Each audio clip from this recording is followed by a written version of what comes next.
The neon sign of Murphy's Tavern buzzed and flickered against the Norfolk rain, casting blood-red shadows across the wet asphalt. Inside, the air was thick with cigarette smoke, cheap beer, and the kind of testosterone that came from men who'd spent their days proving themselves to the world. What none of them knew was that the most dangerous person in the room sat quietly in the corner booth, sipping a Coke and helping her 8-year-old daughter with math homework. Commander Sarah Phantom Kane didn't look like someone who could end wars with a single phone call. In her faded jeans and oversized Marine sweatshirt, a deliberate irony she wore to honor the branch she'd never officially joined, she appeared to be just another military wife waiting out another deployment. Her dark hair was pulled back in a simple ponytail, no makeup, no jewelry except for a plain silver watch that had seen more classified operations than most generals would ever read about. The only hint of her true nature was in her eyes, steel gray and constantly scanning, always calculating exit routes and threat assessments, even while checking her daughter's long division. "Mom, this doesn't make sense," 8-year-old Lily whispered, eraser smudges covering her paper. "Why do we have to divide by decimals?" Sarah smiled, the expression transforming her face from warrior to mother in an instant.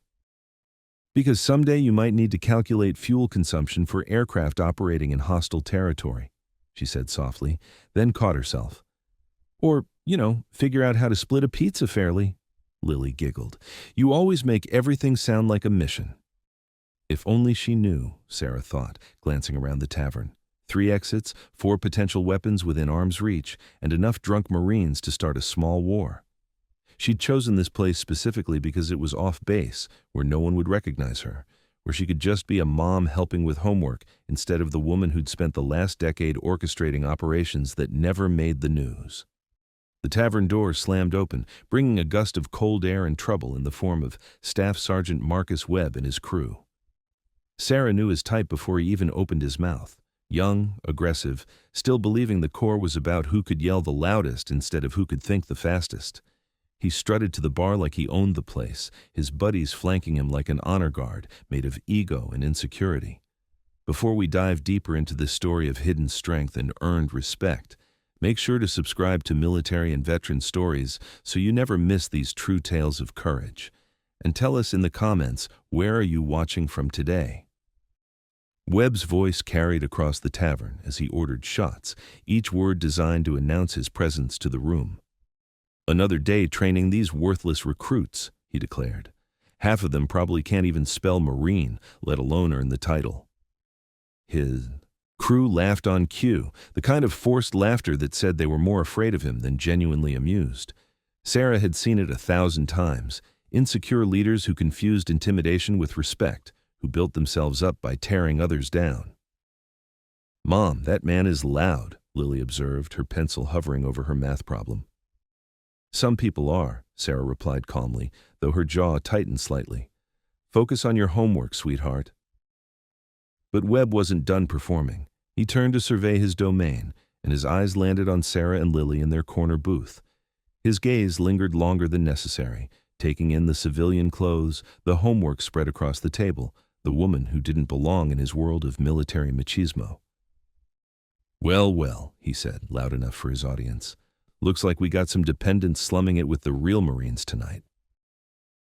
Sarah's hand stilled over Lily's homework. Every instinct she'd honed over years of classified operations screamed at her to respond, to show this arrogant child exactly who he was dealing with.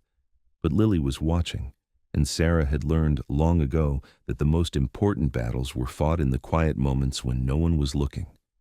She simply smiled and returned to helping with the math problems, her voice steady as granite. "Remember, Lily, when you're dividing decimals, move the decimal point the same number of places in both numbers." Webb's face darkened. Being ignored was worse than being challenged. It meant he wasn't worth the energy to acknowledge. He pushed away from the bar, his boots loud against the wooden floor as he approached their table. "Excuse me, lady," he said, voice dripping with false courtesy. "This is a Marine establishment. Maybe you and your kid should find somewhere more appropriate."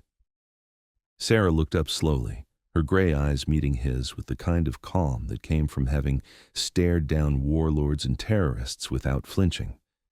When she spoke, her voice was soft but carried an undertone that made Webb's buddies unconsciously step back. "We're not bothering anyone," she said simply. "We'll be done soon." It was the wrong thing to say to a man who'd spent his entire career using aggression to solve problems he was too small to understand any other way. Webb leaned forward, placing both hands on their table, looming over them like a storm cloud looking for somewhere to rain. "See, that's the problem with civilians. You don't understand respect. This is our place, our space. We've earned it." Lily's pencil trembled in her small hand. Sarah noticed immediately, and something flickered behind her eyes, something that had once made enemy commanders in 3 different countries wake up in cold sweats. "Sergeant," she said, her voice still calm, but now carrying a note of steel that cut through the tavern's noise like a blade. "You're scaring my daughter. I suggest you return to your friends." The suggestion hung in the air like smoke from a fired weapon. Webb straightened, his face flushing red with embarrassment and rage. Around the tavern, conversations died as other patrons sensed the shift in atmosphere, the way animals sense an approaching storm. "Did you just give me an order, lady?" Webb's voice climbed toward a shout. "You think because you're wearing a Marine sweatshirt you can talk to a real Marine like that?" Sarah's hand moved almost imperceptibly, sliding across the table to rest gently on Lily's arm, both comfort and positioning. Her other hand remained relaxed but ready, fingers that had once disarmed bombs now prepared to disarm something far more volatile. "I think," she said quietly, "that you should consider whether this is really the hill you want to die on." The words were soft enough that only Webb and his immediate circle could hear them, but they carried weight that made the staff sergeant unconsciously step back. There was something in her tone, something in the way she held herself, that his hindbrain recognized even if his ego refused to acknowledge it. For a moment, the tavern balanced on a knife's edge. Sarah sat perfectly still, her breathing controlled, her posture relaxed but ready. She'd faced down suicide bombers with less tension than she felt now, because this time her daughter was in the line of fire. Webb's friends had gone quiet, sensing something they couldn't quite name. The bartender had stopped wiping glasses. Even the jukebox seemed to have lowered its volume, as if the entire establishment was holding its breath. And in that moment of suspended time, Sarah Phantom Kane, the woman who'd ghost-walked through enemy territory, who'd called in airstrikes that changed the course of conflicts, who commanded respect from Delta Force operators who'd never seen her face, made the same choice she'd made every day since Lily was born. She chose to be a mother first. "Lily," she said softly, not taking her eyes off Webb, "pack up your homework. We're leaving." But sometimes, even the most careful plans encounter forces beyond control, and Staff Sergeant Marcus Webb, drunk on beer and his own importance, was about to learn that some storms are too big for any one person to weather, especially when they don't see the hurricane coming until it's already made landfall. Webb watched Sarah begin to pack Lily's homework with the satisfaction of a predator who believed he'd successfully intimidated his prey. What he didn't understand was that Sarah wasn't retreating. She was tactically withdrawing to protect civilian assets. There was a difference, though Webb's limited experience wouldn't let him see it. "That's what I thought," he said, loud enough for the entire tavern to hear. "All talk, no backbone. Typical military wife. Thinks wearing the gear makes her one of us." The words hit their target, not because they wounded Sarah's pride, but because they taught Lily something Sarah had hoped to shield her from for a few more years, that the world was full of small men who confused cruelty with strength. Sarah's movements became more deliberate as she slid Lily's math worksheets into the backpack. Her breathing remained controlled, but something had shifted in her posture, a coiling that veterans in the bar might have recognized if they'd been sober enough to pay attention. "Mom?" Lily whispered, sensing the change in the atmosphere like animals sense earthquakes. "Are we in trouble?" "No, sweetheart," Sarah said softly, zipping the backpack with steady hands. "We're just leaving. Sometimes that's the smartest tactical choice." But Webb wasn't finished proving his dominance to his audience. As Sarah stood and helped Lily slide out of the booth, he moved to block their path to the door. His friends flanked him, forming a wall of olive drab and misplaced aggression. "Hold on there, Marine wife," Webb said, the title dripping with contempt. "I think you owe me an apology." Coming into our place, acting like you belong, giving orders to a staff sergeant, that's not how respect works in the real military. Sarah looked at him with the patience of someone who'd once spent 18 hours in a sniper's hide, waiting for the perfect moment to eliminate a target that threatened American lives. Her gray eyes seemed to catalog everything about him, his stance, his breathing, the way his friends positioned themselves, the exits they were now partially blocking. "Sergeant Webb," she said quietly, reading his name tape with the same precision she'd once used to identify enemy combatants through rifle scopes. "I apologize if my presence here offended you. We'll leave now." It should have been enough. Any reasonable person would have accepted the apology and stepped aside. But Webb had been drinking, and his ego was still wounded from being dismissed by a woman in civilian clothes. Worse, his friends were watching, and he couldn't afford to look weak. "Sorry doesn't cut it," he said, taking a half-step closer. "You disrespected a Marine NCO in front of his troops. That requires education about how things work." The temperature in the tavern seemed to drop 10 degrees. Sarah's hand found Lily's shoulder, a gentle touch that positioned the 8-year-old safely behind her while keeping her own movements fluid and unrestricted. "What kind of education did you have in mind?" Sarah asked, her voice still calm, but now carrying an undertone that made the bartender reach slowly for the phone. Webb's grin was ugly, predatory.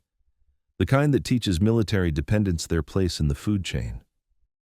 Around them, the tavern had gone quiet, except for the buzz of neon signs and the distant rumble of traffic. Other patrons sensed the shift, the way civilized spaces could suddenly become something else entirely when testosterone and alcohol overrode common sense. Sarah stood perfectly still, her breathing controlled, her center of gravity low and balanced. To Webb and his friends, she probably looked frozen with fear. They couldn't see what a trained operator would have noticed, the way her weight was distributed, the slight angle of her shoulders, the positioning that would allow her to strike or evade with maximum efficiency. But most importantly, they couldn't see the calculations running behind her gray eyes. 3 hostiles, positions noted. Primary threat, Webb approximately 190 pounds, intoxicated, telegraphing aggression through facial expressions and body language. Secondary threats, 2 privates, younger, following Webb's lead but showing signs of uncertainty. Civilian in the line of fire, Lily, 8 years old, currently protected, but could become leverage if situation escalates. Mission parameters: protect asset, minimize exposure, maintain cover identity at all costs. "Sergeant," Sarah said, her voice carrying the kind of quiet authority that could stop armed men in their tracks, if they were smart enough to recognize it. "You're about to make a mistake you can't take back. Step aside. Let us leave. Everyone goes home intact." The warning was clear to anyone who understood the language of violence. Webb wasn't fluent enough to translate. "Is that a threat?" He laughed, and his friends laughed with him, though the sound was nervous now. "From a soccer mom with a math homework?" Sarah's smile was small, sad, and completely devoid of humor. "No, Sergeant. It's a professional assessment." That's when Webb made his critical error. Later, when the MPs were taking statements and the base commander was deciding how to handle the incident report, everyone would agree that Webb threw the first punch. What they wouldn't understand was that Sarah had seen it coming 3 moves in advance. His right hand came up in a clumsy haymaker, telegraphed and slow, the kind of punch that worked in bar fights against other drunk Marines, but would have gotten him killed in actual combat. Sarah moved like water, flowing around the strike while simultaneously pulling Lily further behind her and positioning herself between the threats and the nearest exit. Webb's punch hit nothing but air, and his momentum carried him stumbling forward. For a split second, his balance was compromised, his defenses down, his center mass exposed. Sarah could have ended the fight right then. A strike to his solar plexus would have dropped him. A properly applied joint lock would have put him on the ground, screaming. Instead, she stepped back and raised her hands, palms open, clearly defensive. "I don't want to fight you," she said clearly, loud enough for witnesses to hear. "Please, my daughter is here." It was the performance of a lifetime, a woman who'd killed enemy combatants with her bare hands, playing the role of helpless civilian. And like all great performances, it was built on a foundation of truth. She really didn't want to fight, not here, not in front of Lily, not when it would destroy the quiet life they'd built together. But Webb, drunk on alcohol and his own perceived power, interpreted her restraint as weakness. "That's what I thought," he sneered, straightening his uniform as if he'd accomplished something meaningful.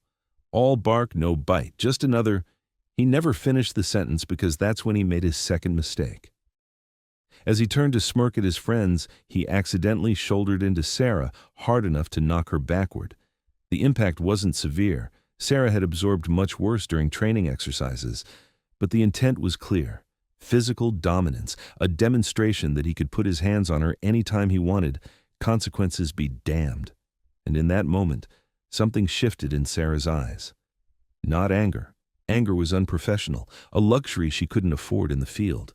This was something colder, more precise, the look of someone calculating the exact amount of force necessary to neutralize a threat while minimizing collateral damage. Lily had stumbled when Webb bumped into her mother, and tears were starting to form in her 8-year-old eyes. Fear, confusion, and the dawning realization that the world wasn't as safe as she'd believed. Sarah knelt briefly, checking her daughter for injury, whispering reassurances that everything would be okay.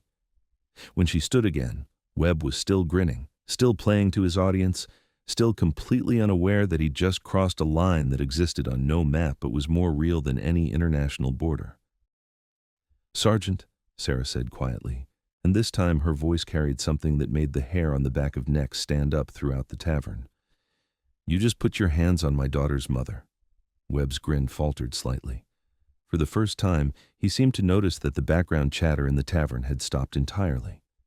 That other Marines, older ones, sober ones, were watching with expressions that weren't amusement. "So what?" he blustered, but his voice had lost some of its certainty.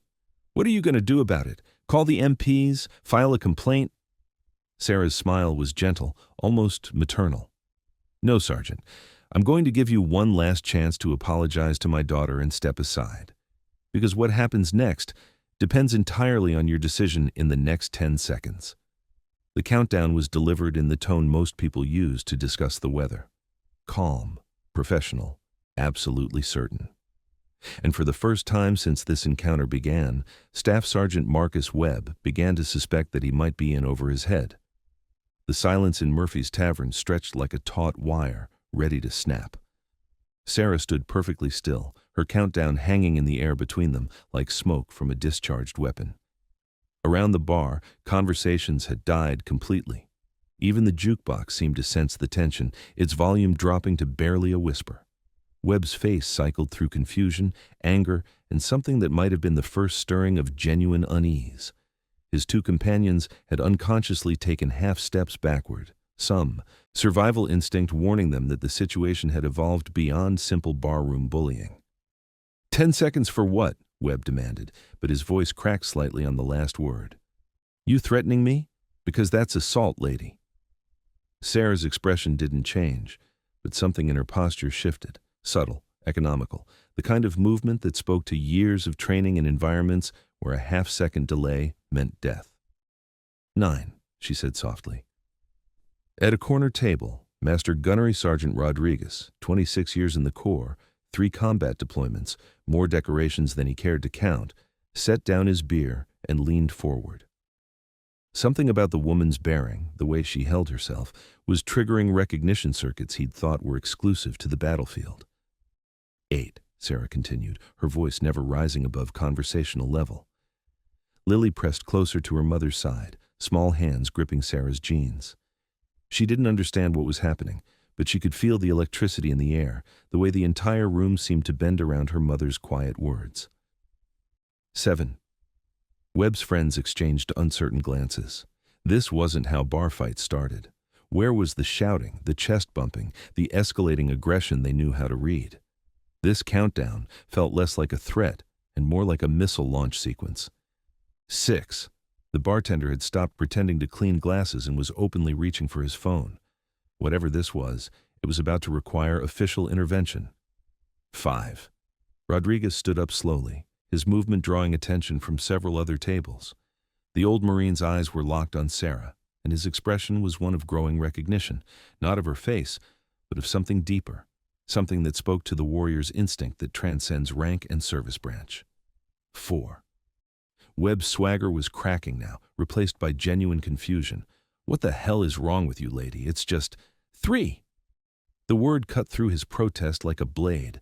Sarah's gray eyes had gone flat, emotionless, the look of someone who'd made a decision and was now simply waiting for events to unfold according to plan. 2.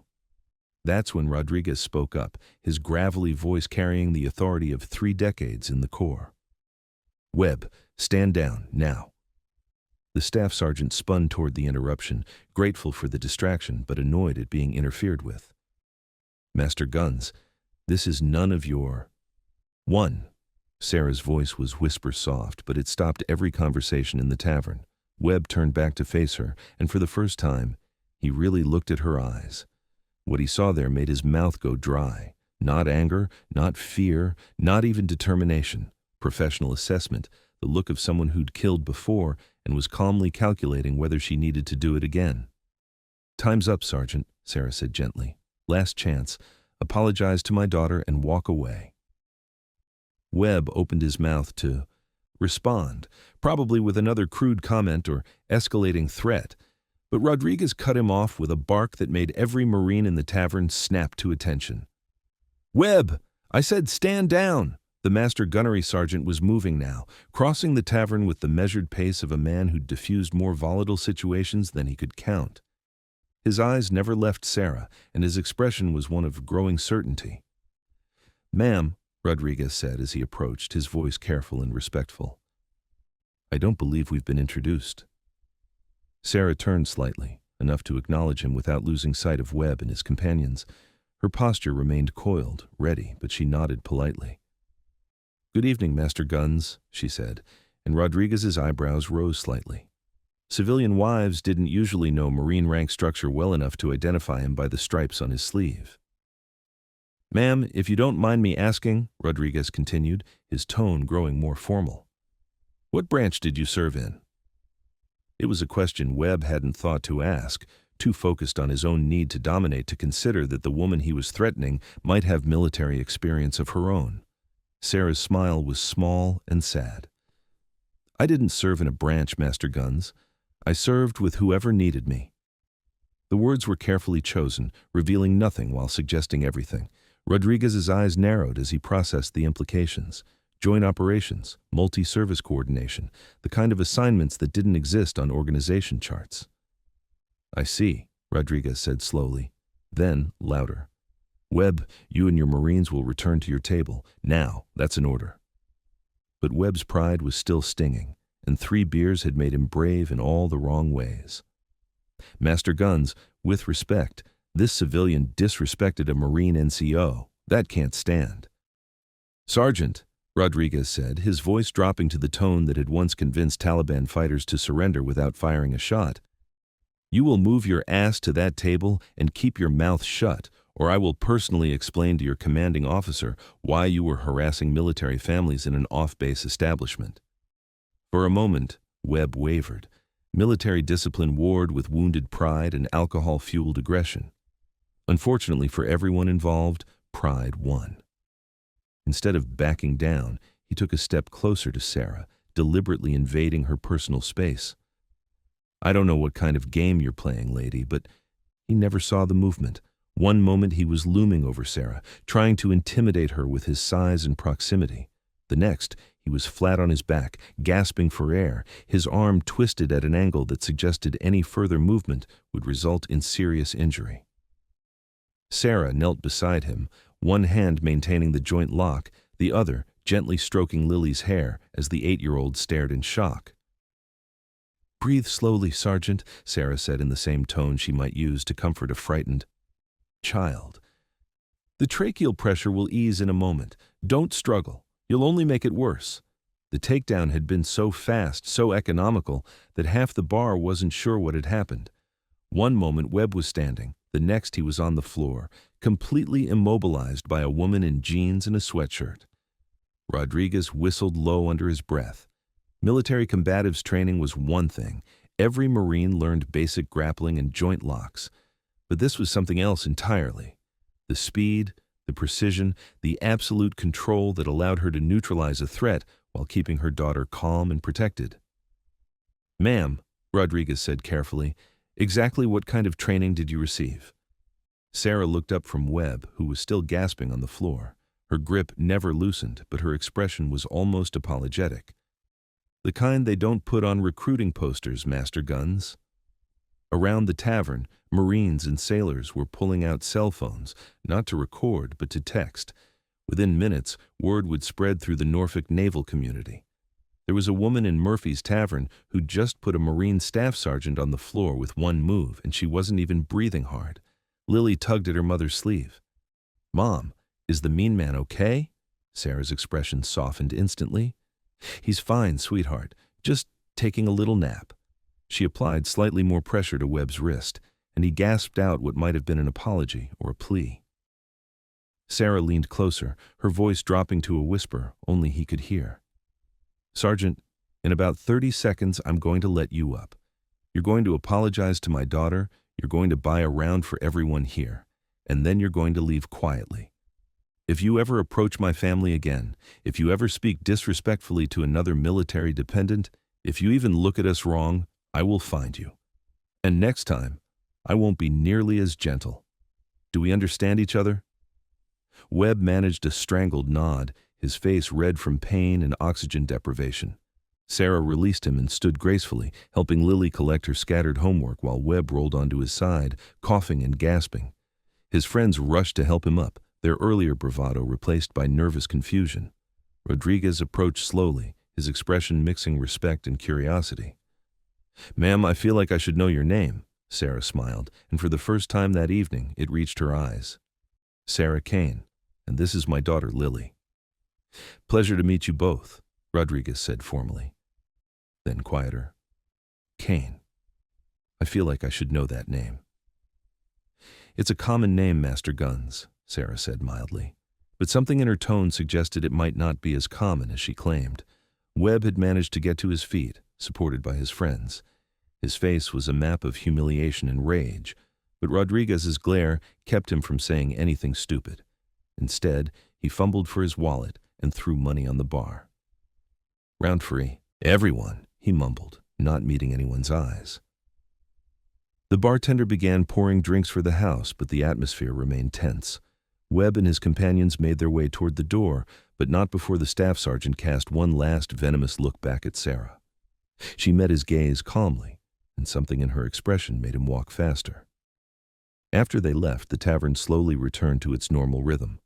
Conversations resumed, though they were quieter now, more thoughtful. Rodriguez remained at Sarah's table, clearly wanting to ask more questions, but uncertain how to proceed. "Mom," Lily said as they settled back into their booth, "why did that man fall down?"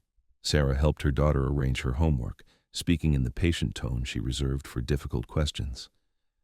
"Sometimes people don't listen when you ask them nicely, sweetheart, so you have to speak in a language they understand. Like how you speak Spanish to Mrs. Garcia next door." "Something like that," Sarah agreed, though she caught Rodriguez's sharp look at the comparison. The old Marine was studying her with new intensity, pieces of a puzzle clicking together in his mind. The bearing, the training, the casual reference to speaking multiple languages, as if it were nothing special. "Ma'am," Rodriguez said carefully, "if you don't mind me asking, what do you do for work?" Sarah's smile was mysterious, almost playful. "Consulting. I help people solve problems." "What kind of problems?" "The complicated kind." Before Rodriguez could ask another question, Lily piped up with 8-year-old directness. "Mom used to travel a lot for work. She went to places with scary names that I couldn't pronounce, but now she works from home so she can make me breakfast every day." Sarah's hand found her daughter's hair, smoothing it gently. "That's right, sweetheart. Now I have more important missions." Rodriguez leaned back in his chair, his expression thoughtful. Travel to places with scary names, consulting on complicated problems, training that allowed a woman to neutralize a Marine staff sergeant without breaking a sweat. And that name, Kane. It was familiar, floating just at the edge of his memory like smoke from an old fire. As Sarah helped Lily pack up her homework for the second time that evening, Rodriguez made a decision. Whatever else this woman might be, she'd just taught a valuable lesson about respect and restraint to every Marine in the tavern. And more importantly, she'd done it while protecting her daughter with a skill that suggested she'd protected a lot more than that over the years. "Mrs. Kane," he said formally, "it's been an honor meeting you both. If you ever need anything, anything at all, my name is Rodriguez. People at Camp Lejeune know how to find me." Sarah met his eyes, and for a moment, the careful mask slipped enough for him to see something underneath: recognition, gratitude, and perhaps most tellingly, the look of someone who understood exactly what kind of offer he was making. "Thank you, Master Guns," she said quietly. "I hope I won't need to take you up on that." "Ma'am," Rodriguez said, standing and nodding respectfully to both of them, "something tells me you could handle whatever came your way. But the offer stands." As he walked back to his table, Rodriguez pulled out his phone and scrolled through his contacts, looking for someone who might know more about a consultant named Kane who solved complicated problems in places with scary names, because his gut was telling him that Webb had just tried to intimidate someone who was very much out of his league, and Master Gunnery Sergeant Rodriguez had survived 26 years in the Marines by trusting his gut. Sarah finished packing Lily's homework and stood, slinging her purse over her shoulder. Around the tavern, she could feel eyes watching her. Curious, respectful, some a little afraid. Word would spread, she knew. Stories would grow in the telling. But for now, she was just a mother who'd protected her daughter and was ready to go home to help with the rest of the evening's homework.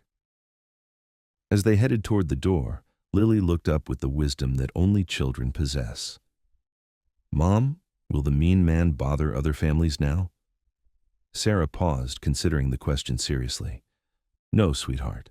I don't think he will." And as they stepped out into the Norfolk rain, Sarah allowed herself a small smile. Sometimes the best lessons were taught without saying a word. Behind them, Murphy's Tavern buzzed with quiet conversation and growing speculation about the woman who'd reminded everyone that strength came in many forms, and that some forms were more dangerous than others. 3 days had passed since the incident at Murphy's Tavern, and Sarah Kane had hoped the ripples would fade into the background noise of military gossip. She should have known better.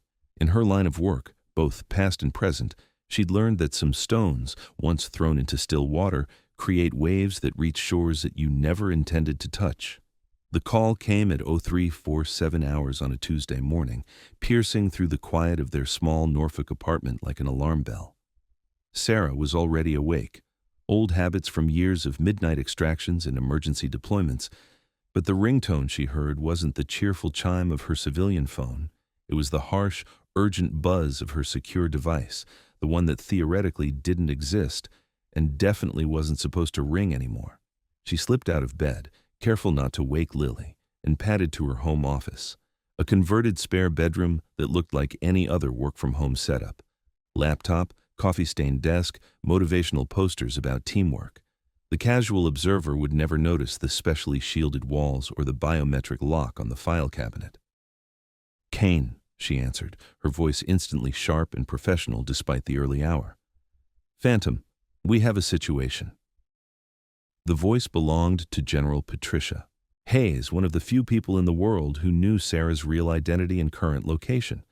The fact that Hayes was calling personally, using Sarah's operational call sign, meant something had gone very, very wrong. Sarah's blood chilled. She hadn't been Phantom for 2 years, not since she'd walked away from active operations to give Lily a stable home. "General, I'm retired. Whatever this is." "A Chinese submarine surfaced 12 miles off Virginia Beach 2 hours ago," Hayes interrupted. "Mechanical failure, they claim. But our intelligence suggests they were conducting reconnaissance of our Atlantic Fleet operations. The situation is delicate." Sarah closed her eyes, feeling the familiar weight of responsibility settling back onto her shoulders like an old coat. "What's the nature of the mechanical failure?" "Fire in their engine compartment. 17 crew members injured, 3 critical.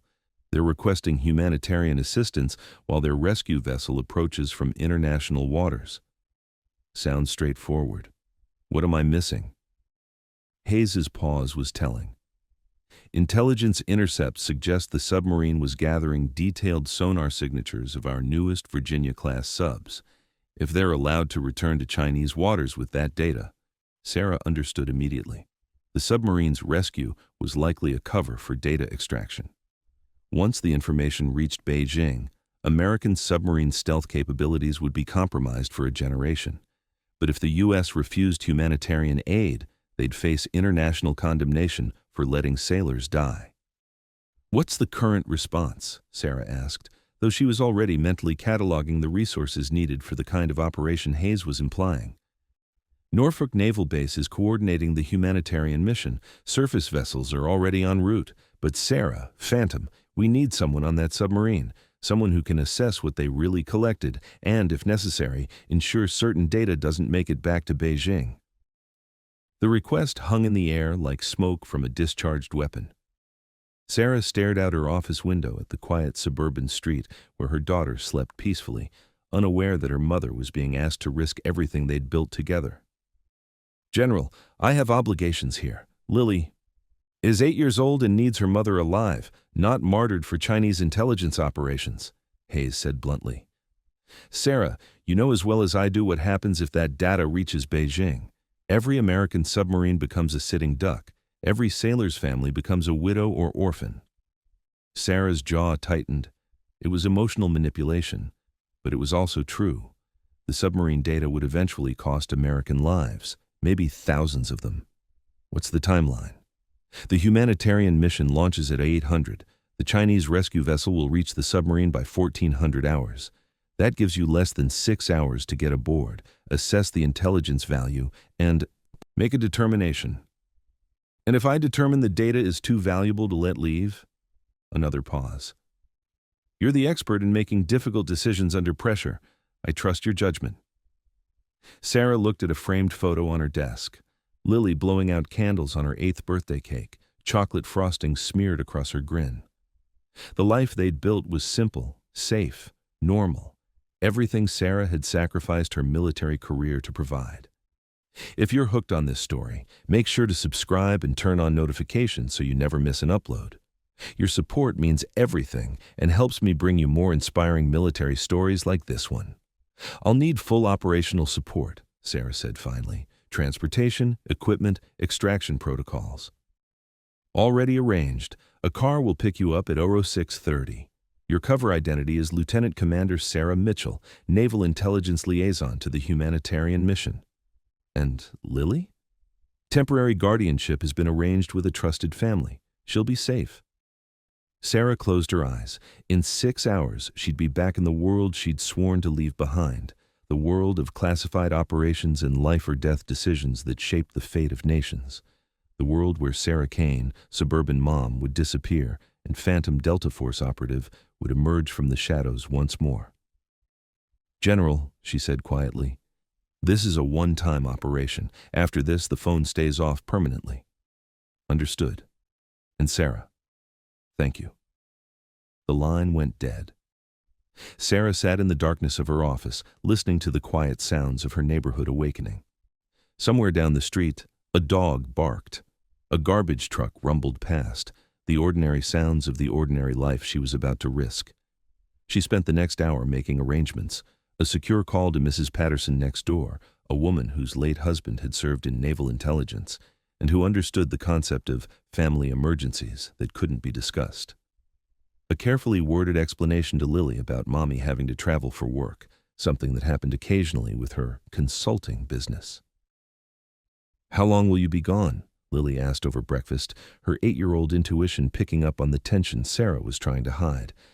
"Just a day or two, sweetheart. Mrs. Patterson will take you to school and help with homework." Lily studied her mother's face with the unsettling perceptiveness children possess. "Is it dangerous work, Mom?" Sarah paused, a spoonful of cereal halfway to her mouth. "How do you explain to an 8-year-old that sometimes protecting the people you love means doing things that could take you away from them forever?" "All work has some risk, Lily, but I'm very good at what I do and I always come home." "Promise?" The word hung between them like a prayer. Sarah looked into her daughter's eyes that trusted her completely, that had never known a world where Mommy didn't come home at the end of the day. "I promise," Sarah said, and meant it with every fiber of her being. At 06:30 precisely, a black sedan pulled up outside their apartment building. Sarah kissed Lily goodbye, shouldered a small overnight bag that contained equipment no suburban consultant should possess, and walked out of her civilian life and back into the shadows. The driver was a young Navy petty officer who clearly had no idea who he was transporting. "Ma'am, Lieutenant Commander Mitchell?" "That's correct," Sarah replied, settling into the back seat and watching her apartment building shrink in the rear window. Somewhere up there, Lily was probably watching cartoons and eating the chocolate chip waffles Sarah had left in the toaster. The drive to Norfolk Naval Base took 40 minutes through morning traffic. Sarah used the time to review the mission briefings that had been loaded onto a secure tablet, refreshing herself on Chinese submarine capabilities and reviewing the humanitarian protocols that would govern the operation. On paper, it looked straightforward. A joint Coast Guard Navy mission to provide medical assistance and emergency supplies to a disabled submarine. Standard international maritime law, the kind of operation that happened several times a year without making headlines. But Sarah had spent enough years reading between the lines of operational briefings to see what wasn't written. The Chinese submarine had been conducting intelligence operations in American territorial waters. The mechanical failure was convenient cover for what was essentially an espionage mission, and Sarah was being sent to ensure that mission failed, regardless of the cost. The sedan passed through the main gate at Norfolk Naval Base, and Sarah felt the familiar tightening in her chest that came with returning to the military world.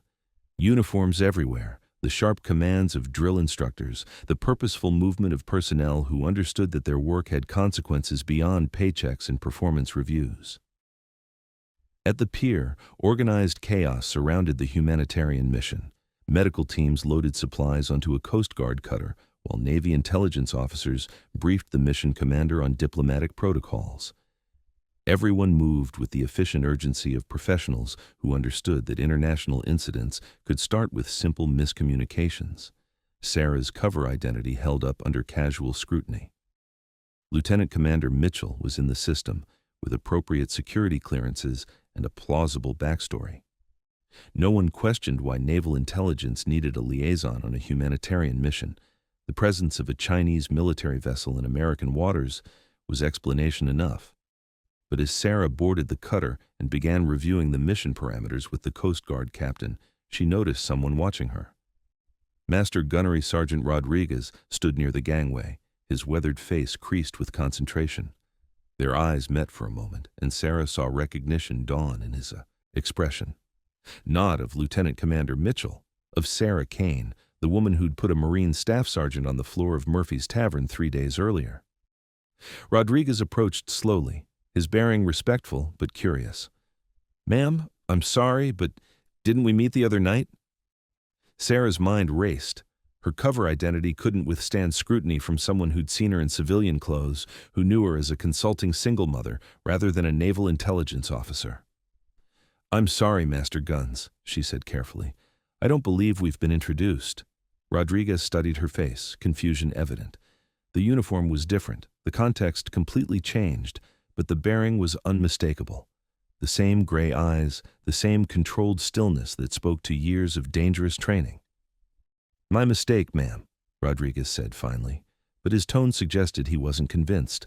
As the cutter pulled away from the pier, Sarah stood at the stern watching Norfolk Naval Base shrink in the distance.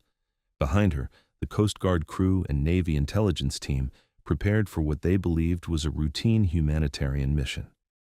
None of them knew that among their number was a woman who'd spent the last decade perfecting the art of infiltrating enemy installations and extracting information by any means necessary. None of them suspected that before the day was over, Lieutenant Commander Sarah Mitchell might have to become Phantom once again. And none of them understood that 12 miles off the Virginia coast, a Chinese submarine waited with intelligence that could shift the balance of naval power for the next generation. Intelligence that Sarah Kane would prevent from reaching Beijing, even if it cost her everything she'd built with her daughter. As the cutter picked up speed toward the open ocean, Sarah closed her eyes and felt the familiar transformation begin. The suburban mother was fading, replaced by something harder, more dangerous, something that had once walked through enemy territory like a ghost, leaving no trace except the missions accomplished and the threats neutralized. Somewhere behind them, Lily was probably starting her school day, unaware that her mother was sailing toward a confrontation that would determine whether the ordinary life they shared could continue to exist.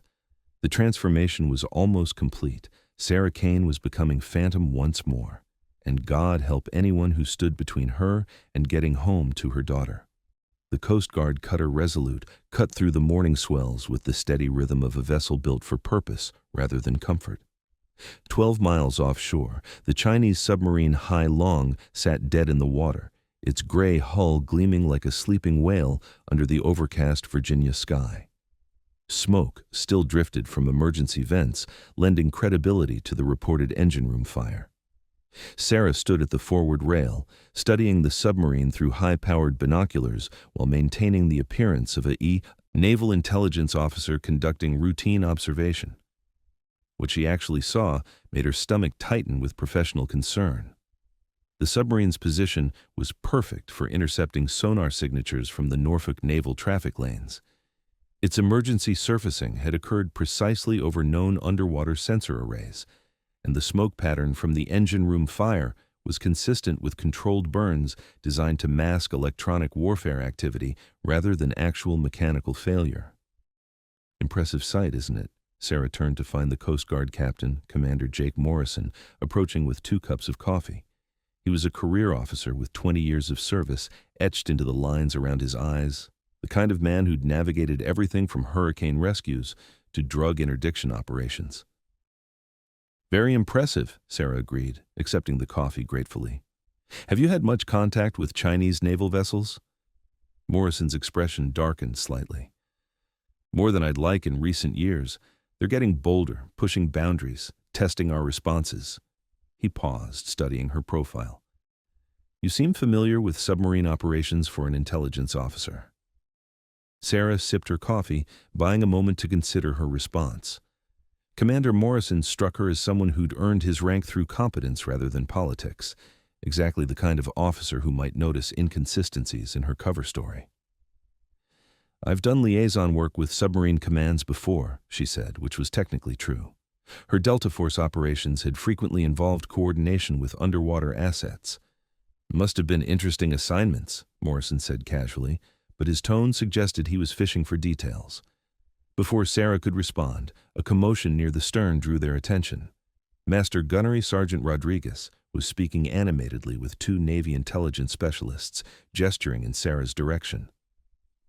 I'm telling you, that's not Lieutenant Commander Mitchell, Rodriguez was saying, his voice carrying across the deck.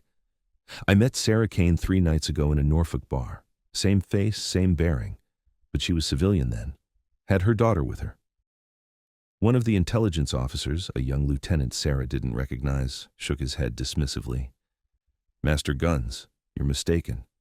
Commander Mitchell has been assigned to this mission for weeks. Her security clearance checks out.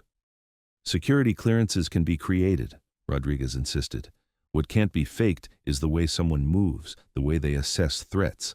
I've seen that woman in action, and she's no desk-bound intelligence officer. Sarah felt Morrison's attention sharpen beside her.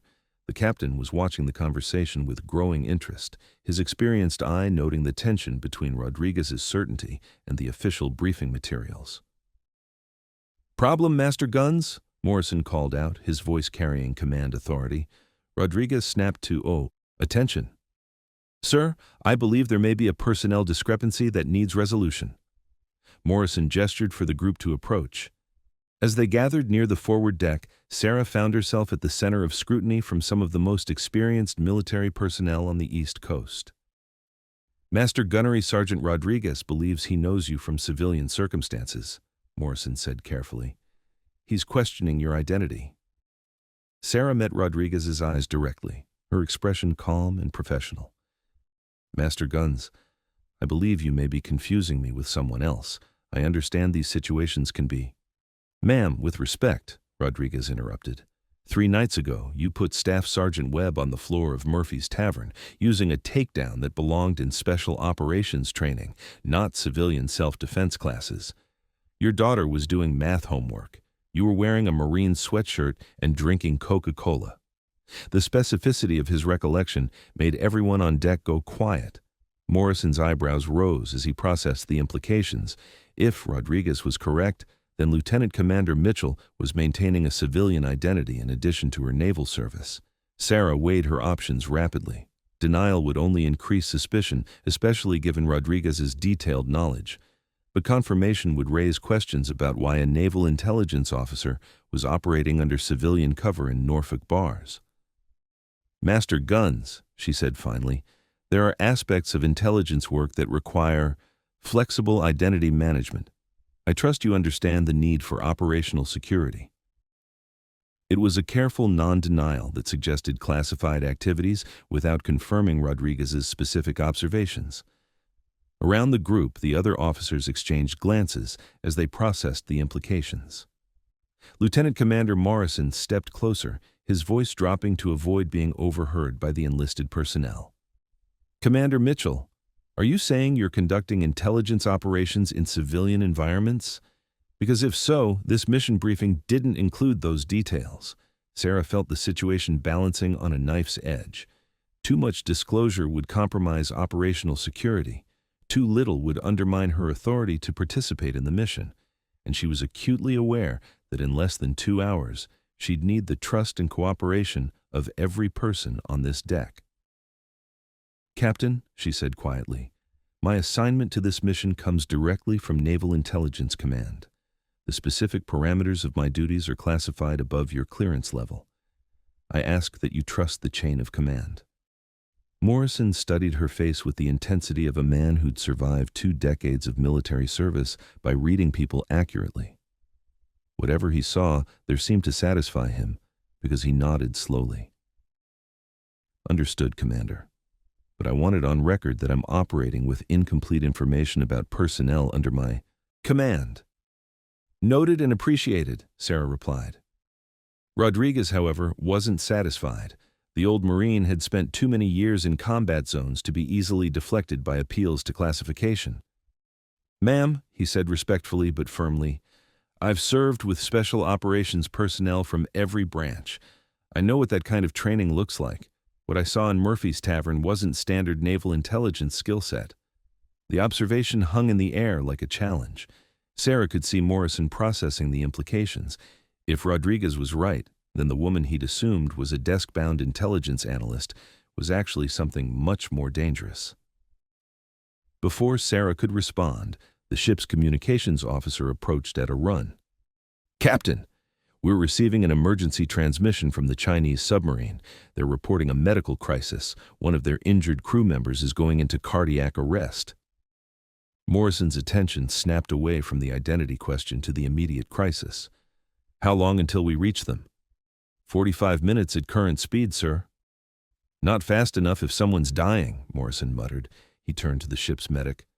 "Petty Officer Chen, can you handle a cardiac emergency with what we have on board?" The medic, a young Asian American woman with the calm competence that came from emergency training, nodded confidently. "Yes, sir, but I'll need to get aboard their vessel quickly." Morrison looked at the Chinese submarine, still visible as a gray shape against the horizon. "We could deploy the rigid hull inflatable boat, get there in 20 minutes. "Sir," Rodriguez interjected, "with respect, sending a small boat to an unknown vessel in these conditions carries significant risk. If this is a trap—" "It's not a trap," Sarah said quietly, drawing surprised looks from everyone present. Morrison turned to her. "You seem certain, Commander. Care to explain?" Sarah lowered her binoculars, her expression thoughtful. "The cardiac emergency is real, but it's not their primary concern. They're using the medical crisis to justify requesting immediate boarding by American personnel." "Why would they want us aboard faster?" Morrison asked. Sarah met his eyes directly. "Because they need to transfer intelligence data before their rescue vessel arrives. The medical emergency provides cover for bringing American officers into direct contact with their intelligence personnel." The group went silent as they absorbed the implications. If Sarah was right, then the Chinese weren't just requesting humanitarian aid. They were engineering a situation that would allow them to pass classified information to American personnel without appearing to do so. "That's incredibly sophisticated," the intelligence lieutenant said slowly. It's textbook intelligence tradecraft, Sarah replied. Create a humanitarian crisis that requires an immediate response. Use the rescue operation as cover for intelligence transfer, then blame any missing data on the emergency. Morrison stared at her with new respect. Commander, that's an extremely detailed analysis for someone who's been observing for less than an hour. Rodriguez stepped forward, his expression grim. Captain, I don't know who Lieutenant Commander Mitchell really is, but I guarantee you she's not just a naval intelligence desk officer. That level of operational analysis comes from field experience. Sarah felt the weight of their scrutiny, knowing that her cover was unraveling but unable to stop it without compromising the mission. In the distance, the Chinese submarine waited, its crew undoubtedly monitoring American radio traffic and adjusting their plans accordingly. Gentlemen, she said finally, my background and training aren't the immediate concern. We have a submarine full of Chinese naval personnel conducting intelligence operations in American territorial waters, and we have less than 40 minutes to determine what they've collected and prevent it from reaching Beijing. Morrison's eyes narrowed. Commander, are you suggesting this mission has objectives beyond humanitarian assistance? I'm suggesting, Sarah said carefully, that sometimes humanitarian missions serve multiple purposes, and sometimes naval intelligence officers have training that extends beyond traditional parameters. The admission was carefully crafted, enough truth to satisfy their immediate questions without revealing the full scope of her background. But Rodriguez was watching her with the intensity of a man who'd figured out he was standing next to someone far more dangerous than her rank suggested. Ma'am, Rodriguez said quietly, whatever you really do for the Navy, you have my full support. But I want you to know, if things go sideways out there, you won't be facing it alone. Morrison nodded slowly. Agreed. Commander, I don't pretend to understand the full scope of this operation, but you have my ship and my crew at your disposal. Sarah felt something tighten in her chest, not fear, but gratitude. These men were offering their trust and support without fully understanding what they were committing to. It was the kind of faith that made the military work, the belief that sometimes you had to trust your fellow warriors even when you didn't understand the complete picture. Thank you, she said simply. Both of you. Now, let's go see what the Chinese Navy really wants to trade for a wounded sailor's life.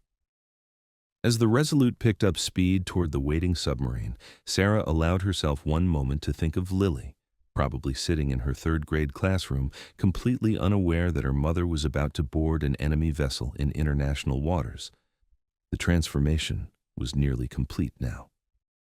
Lieutenant Commander Mitchell was fading away, replaced by something harder and more dangerous, something that could walk onto a Chinese submarine and emerge with either intelligence gold or a declaration of war. Rodriguez moved to stand beside her at the rail, his voice low and respectful. Ma'am, I don't know your real name or your real job, but I know you're about to do something that could get us all killed or court-martialed. Sarah smiled grimly, her eyes fixed on the submarine ahead. Master guns. Sometimes those are the only operations worth doing.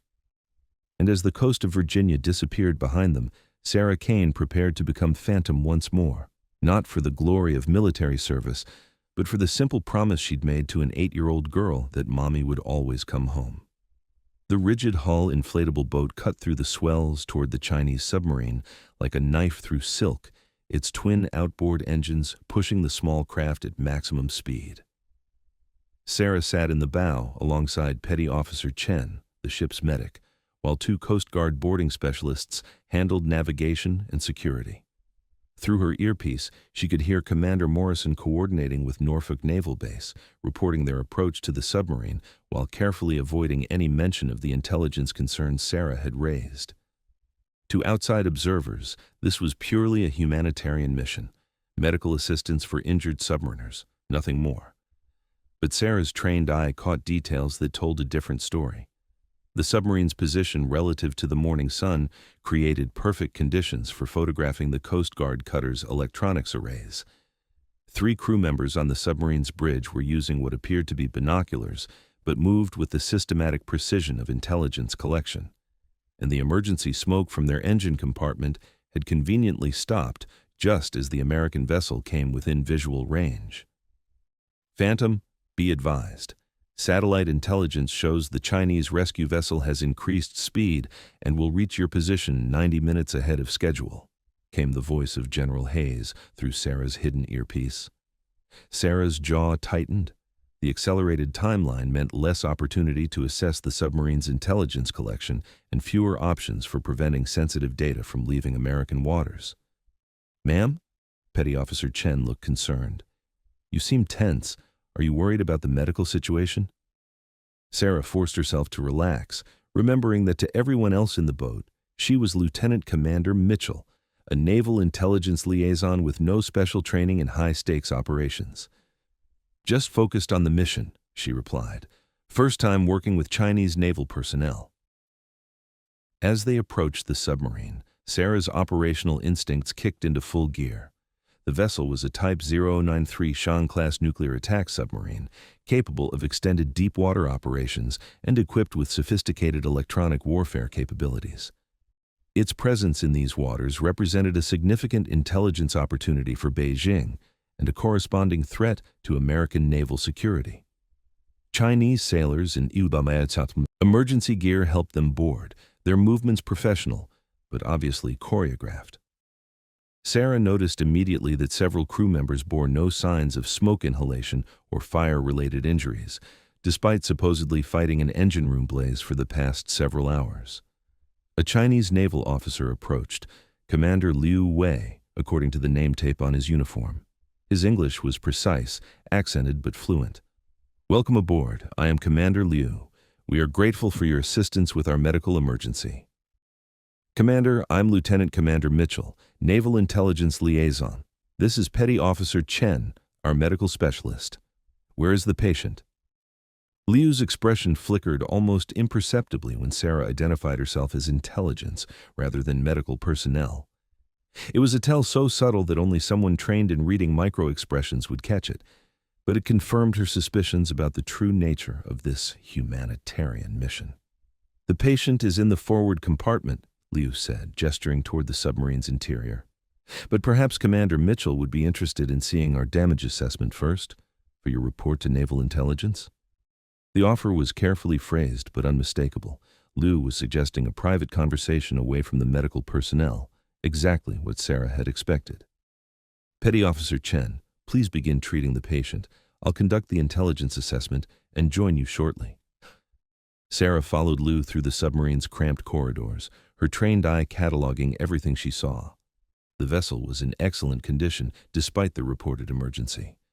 More tellingly, she noticed fresh installation marks around several electronic panels, evidence of recently installed equipment that wasn't standard for Chinese submarines.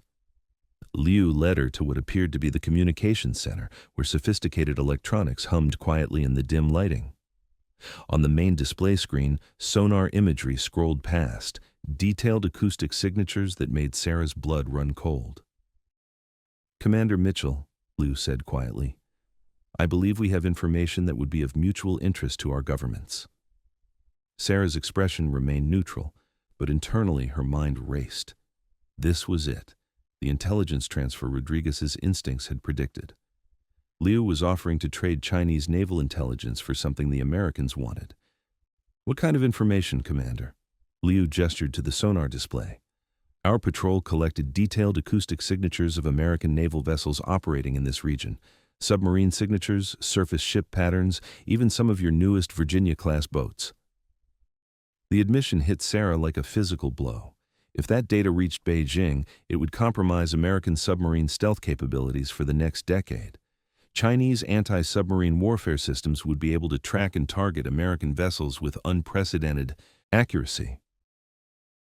"That information would be considered classified by the U.S. Navy," Sarah said carefully. "Of course," Liu agreed, "which is why we are prepared to lose certain data files during our emergency. Computer systems sometimes fail during fires." Sarah understood the offer immediately. In exchange for something, probably intelligence on Chinese naval operations that the Americans wanted, Liu would conveniently lose the acoustic signatures during the submarine's emergency evacuation.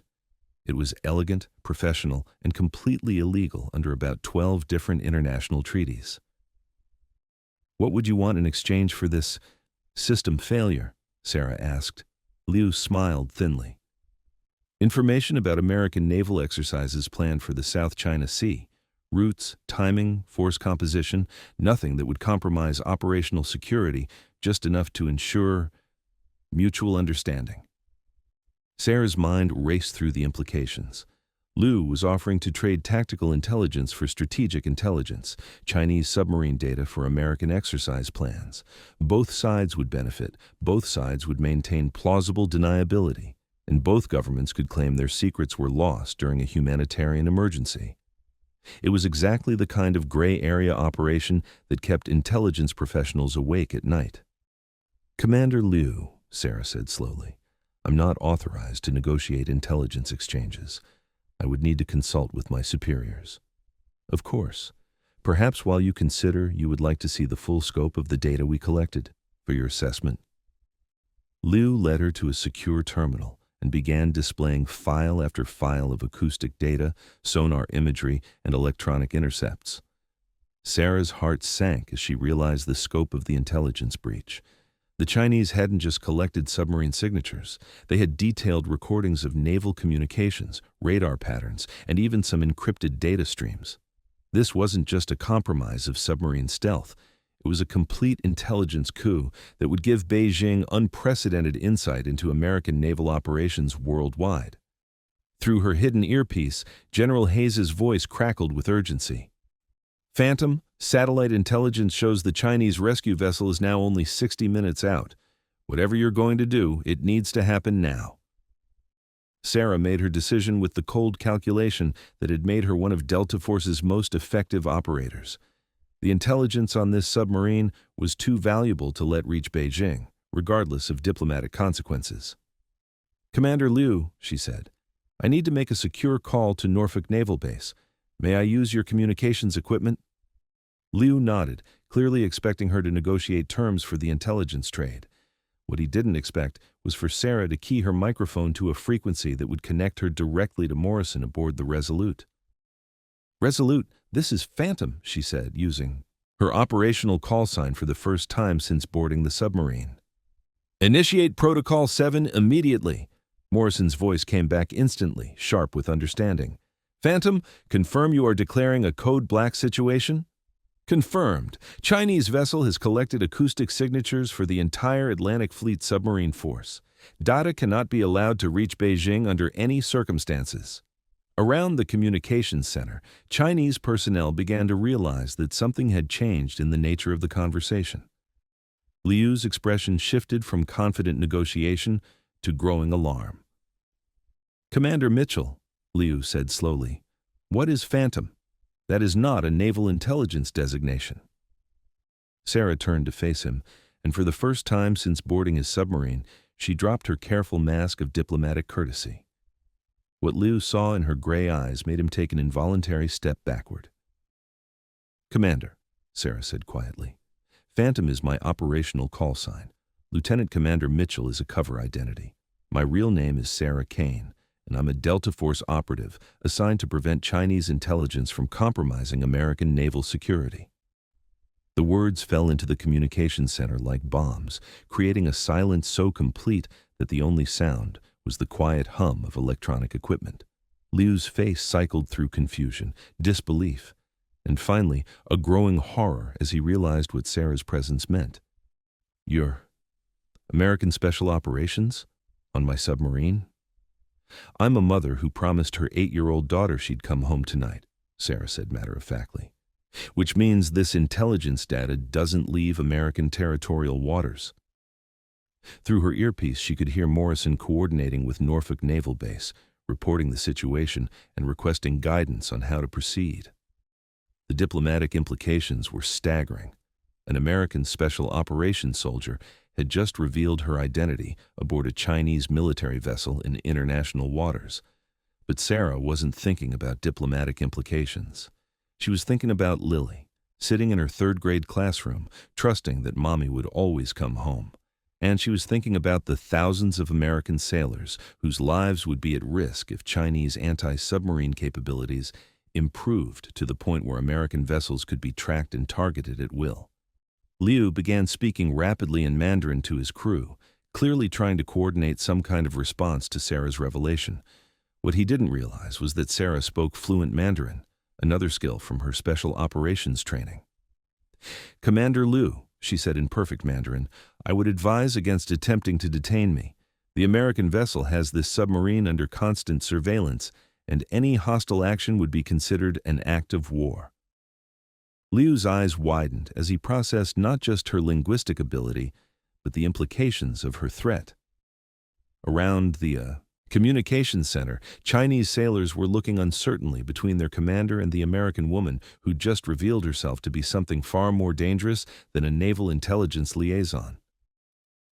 "What do you want?" Liu asked, his voice tight with tension.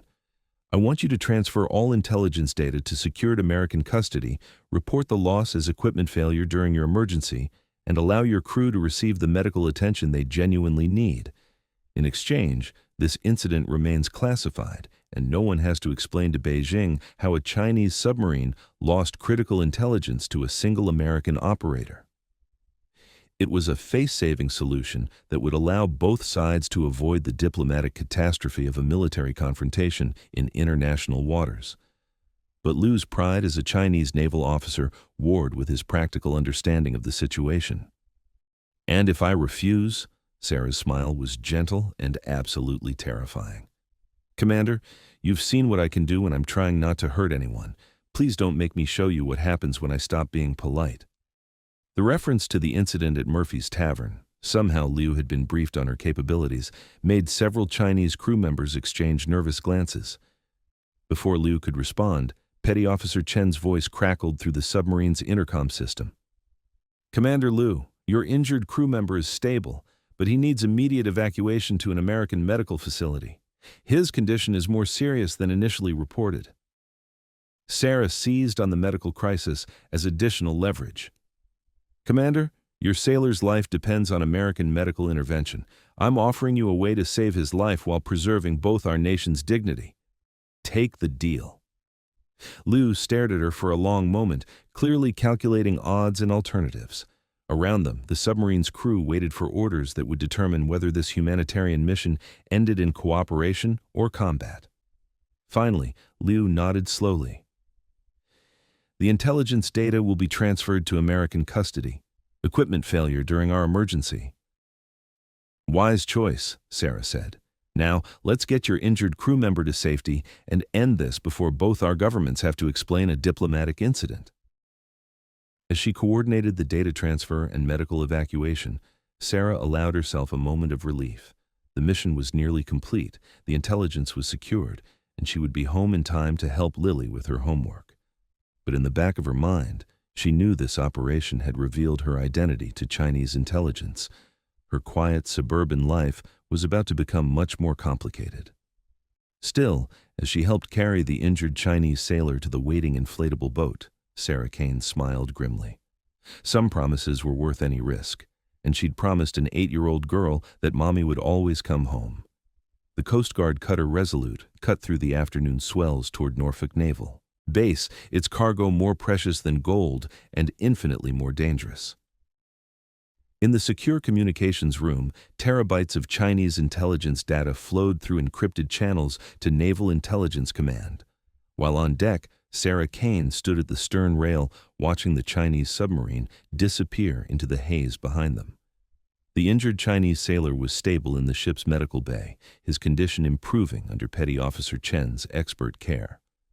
Commander Liu had maintained the fiction of equipment failure during their emergency evacuation, and both governments would be able to claim the intelligence loss as an unfortunate consequence of humanitarian operations. But Sarah knew the real victory wasn't in the data they'd recovered. It was in the lives they'd protected. American submarine crews would continue operating with stealth capabilities intact, their families would sleep safely, and an 8-year-old girl would still have her mother coming home for dinner. "Ma'am?" Master Gunnery Sergeant Rodriguez approached carefully, his weathered face showing a mixture of respect and uncertainty. Permission to speak freely? Sarah turned from the rail, noting that Rodriguez was no longer addressing her as Lieutenant Commander Mitchell. Somehow, during the chaos of the submarine operation, her cover identity had finally cracked completely. Of course, Master Guns. I've been in the Corps for 26 years, Rodriguez said slowly. Served with some of the best warriors this country has ever produced, but I've never seen anything like what you just accomplished. Sarah's expression remained neutral, though she could feel the weight of the other crew members' attention. Word of the submarine operation had spread through the ship, and everyone understood they'd witnessed something extraordinary. I just did my job, Sarah said quietly. No, ma'am, Rodriguez replied, his voice firm with conviction. Naval intelligence officers don't speak fluent Mandarin. They don't read Chinese military behavior like a training manual. And they sure as hell don't walk onto enemy submarines and walk back off with classified intelligence. Around the deck, conversations had stopped as other personnel drew closer to hear Rodriguez's words. Commander Morrison approached from the bridge, his expression serious but not hostile. Master Gunnery Sergeant Rodriguez, Morrison said formally, are you questioning the identity of an officer under my command? Sir, Rodriguez replied, coming to attention but not backing down. I'm stating that whoever this woman really is, she just prevented an intelligence catastrophe that would have cost American lives for the next decade. Morrison studied Sarah's face with the intensity of a career officer trying to reconcile official briefings with observed reality. Commander Mitchell, perhaps you'd like to clarify the scope of your assignment for my crew. It was a careful question that gave Sarah room to maintain operational security, while acknowledging the obvious discrepancies in her cover story. Around them, the entire deck crew waited for an answer that would determine how they understood everything they'd just witnessed. Sarah looked at the faces surrounding her. Rodriguez with his stubborn loyalty, Morrison with his professional curiosity, Chen with her quiet competence, and a dozen other sailors and Coast Guard personnel who'd just participated in an operation they didn't fully understand. These were people who'd trusted her with their lives based on nothing more than faith in the chain of command. They deserved something closer to the truth. Gentlemen, Sarah said finally, Lieutenant Commander Mitchell is a cover identity created for this specific operation. My real assignment comes from a level of government that doesn't appear on organizational charts. The admission rippled through the assembled crew like a stone dropped into still water. Several personnel exchanged glances as they processed the implications of having a covert operative aboard their vessel. What's your real name? Asked one of the younger sailors, his voice respectful but curious. Sarah considered the question carefully. Her operational identity was still classified, but these people had earned the right to know who they'd served alongside. My name is Sarah Kane, she said quietly. My operational call sign is Phantom. I've spent the last decade conducting assignments that officially never happened. Rodriguez stepped forward, his posture shifting to something that wasn't quite attention, but carried unmistakable respect. Ma'am, it's been an honor serving alongside you.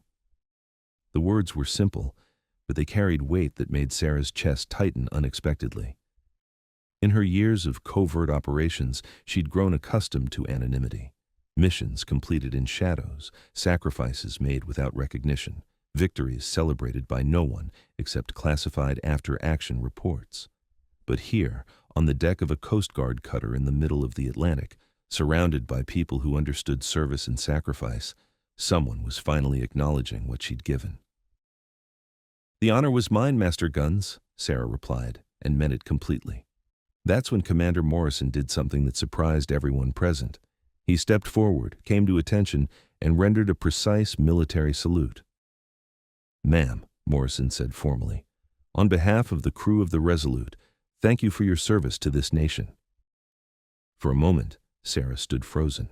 No one had saluted her in 2 years, not since she'd walked away from active military service to give Lily a stable home.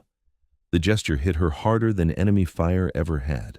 Rodriguez was the second to salute, his weathered hand rising with the precision of 3 decades in the Marines. For the mission, ma'am, and for the warriors who won't know their lives were saved today. One by one, the entire deck crew followed suit, sailors, Coast Guard personnel, intelligence specialists, all standing at attention, rendering honors to a woman whose sacrifices they were only beginning to understand. Petty Officer Chen emerged from the medical bay and, seeing the impromptu ceremony, added her salute to the others. "For protecting all of us, ma'am." The sight of so many hands raised in respect made something crack inside Sarah's carefully maintained emotional armor. These weren't her subordinates acknowledging a superior officer. These were fellow warriors recognizing someone who'd stood in the gap between America and its enemies. Through her earpiece, General Hayes' voice crackled with official conclusion. "Phantom, mission complete. Outstanding work. Intelligence package is already being analyzed by NSA. You've earned a place in the classified history books." But Sarah barely heard the commendation. Her attention was fixed on the faces around her, people who'd trusted her completely and were now showing her a respect she'd forgotten she deserved. "Thank you," she said, her voice rougher than she'd intended. "All of you. This mission succeeded because of your professionalism and courage." Morrison lowered his hand and relaxed to a more casual posture. "Ma'am, if you don't mind me asking, what happens now? Do you go back to whatever assignment you came from?" Sarah smiled, and for the first time in hours, it reached her eyes completely. "I go home to help my daughter with her homework. That's the only mission that matters now." The answer seemed to puzzle some of the younger personnel, but Rodriguez nodded with understanding. "Family first. That's what we're all fighting for." As the crew dispersed back to their duties, Rodriguez lingered near the rail. "Ma'am, can I ask you something personal?" "Of course." "Your daughter, does she know what you do?" Sarah gazed toward the horizon, where the Virginia coastline was beginning to appear through the afternoon haze. Somewhere ahead, Lily was probably finishing her school day, completely unaware that her mother had just prevented an intelligence catastrophe in international waters. "She knows I used to travel for work," Sarah said quietly. "She knows I love her more than life itself. Everything else, that's for when she's older." Rodriguez nodded slowly. "Must be hard keeping that kind of secret from family." "The hardest part," Sarah agreed. "But some secrets protect the people you love, and some sacrifices are worth making to give your child a normal life." The old Marine was quiet for a moment, processing the weight of what Sarah had shared. "Ma'am, for what it's worth, I think you're fighting the right fight. Both of them." As the Resolute approached Norfolk Naval Base, Sarah allowed herself to feel something she had almost forgotten: pride in a mission completed, respect from fellow warriors, and the knowledge that her actions had made a difference in ways that would never make headlines but would protect American lives for years to come. Her phone buzzed with a text from Mrs. Patterson. "Lily did great at school today. She's excited to tell you about her science project when you get home." Sarah smiled as she typed back, "On my way home now. Tell her I can't wait to hear about it." The submarine operation was classified at the highest levels. The intelligence coup would never be publicly acknowledged. Her role in preventing a strategic disaster would remain forever secret. But tonight, she'd help Lily build a volcano for the science fair, and that was a mission worth all the shadows she'd walked through to get here. Rodriguez spoke again, his voice carrying the gravity of hard-earned wisdom. "Ma'am, I've served with heroes before. Most of them were buried with honors and folded flags. It's good to see one who gets to go home to her family." Sarah nodded, understanding the weight of what he wasn't saying. How many warriors had given everything for their country only to be remembered by classification stamps and redacted reports? How many families had paid the ultimate price for victories that could never be celebrated? "Master Guns," she said softly. "The real heroes are the ones who never make it home. I'm just lucky enough to have found something worth coming home to." As the naval base grew larger ahead of them, Sarah Kane prepared to transition once more, from Phantom, the covert operative who'd just altered the balance of naval intelligence, back to Mom, who'd promised to help with homework and never miss another bedtime story. The transformation was almost complete. Soon she'd be just Sarah again, suburban single mother with a consulting business that kept her home with her daughter. But now she knew something she hadn't understood before. The salutes of fellow warriors weren't just recognition of past service. They were acknowledgement that some battles never end, and some veterans never really retire. They just choose new missions that matter even more than the old ones. 24 hours after the Resolute docked at Norfolk Naval Base, Staff Sergeant Marcus Webb sat in the office of his commanding officer, Colonel Patricia Reeves, listening to a conversation that was reshaping everything he thought he understood about respect, authority, and the woman he'd tried to humiliate at Murphy's Tavern. "Sergeant Webb," Colonel Reeves said, her voice carrying the weight of 22 years in the Marines, "I've just finished reading a very interesting report from Naval Intelligence. It seems there was an incident 3 nights ago involving you and a civilian at an off-base establishment." Webb shifted uncomfortably in his chair, his usual swagger nowhere in evidence. The events at the tavern felt different now, viewed through the lens of what he'd learned in the past day about Sarah Kane's true identity. "Ma'am, I was off duty, and there was a misunderstanding." Colonel Reeves held up a hand, cutting him off. "Sergeant, let me tell you what I know, and then you can decide how you want to handle this situation." She opened a classified folder that Webb couldn't read from his position, but the official seals and red secret stamps were clearly visible. "The woman you misunderstood is Sarah Kane, operational callsign Phantom, Delta Force operative with a classified service record that includes operations in 17 countries. She's credited with preventing 3 terrorist attacks, extracting 47 American personnel from hostile territory, and gathering intelligence that has saved an estimated 2,000 American lives." Webb felt the blood drain from his face as Colonel Reeves continued reading. "Yesterday, she single-handedly prevented a Chinese intelligence operation that would have compromised the acoustic signatures of our entire Atlantic submarine fleet. The Secretary of Defense has personally commended her actions." The office fell silent, except for the hum of air conditioning and the distant sound of drill instructors training recruits. Webb stared at his hands, trying to process the magnitude of what he'd done, not just disrespecting a military spouse, but physically threatening one of America's most decorated covert operatives. "Ma'am," Webb said finally, his voice barely above a whisper, "I had no idea." "No, Sergeant, you didn't, and that's exactly the problem." Colonel Reeves leaned forward, her expression stern but not unsympathetic.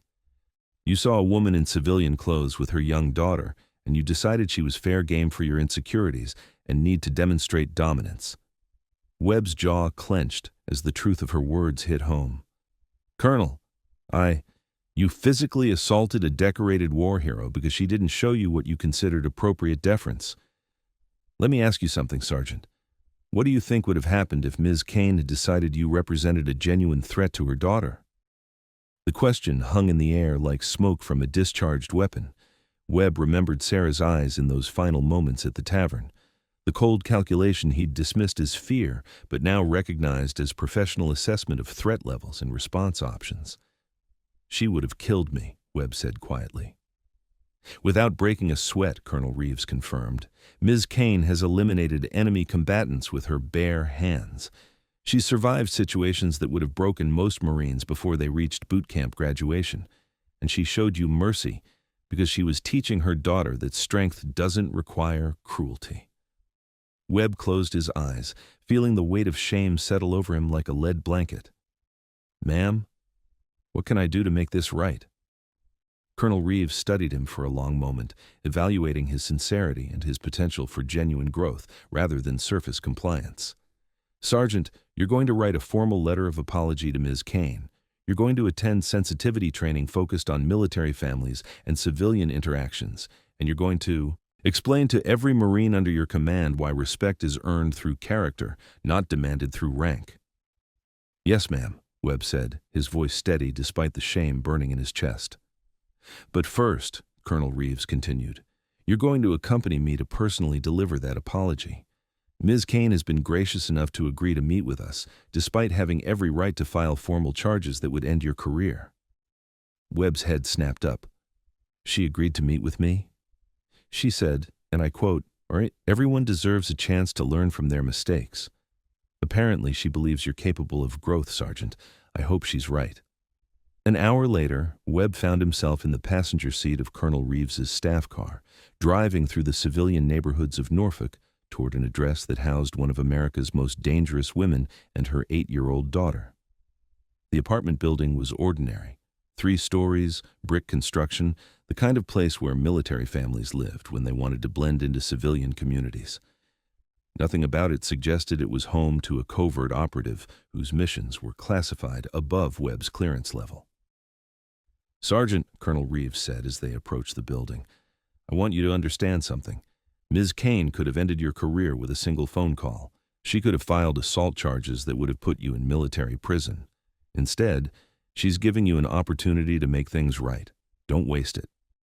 They climbed to the second floor and knocked on apartment 2B. The door opened to reveal Sarah Kane in jeans and a plain blue sweater, looking exactly like the suburban single mother Webb had first seen at the tavern, except now he could see what he'd missed before, the way she positioned herself in the doorway to control access to her home, the quick glance that cataloged both visitors and assessed potential threats, the stillness that spoke to someone who'd learned to move with deadly precision when necessary. "Colonel Reeves," Sarah said politely. "Sergeant Webb."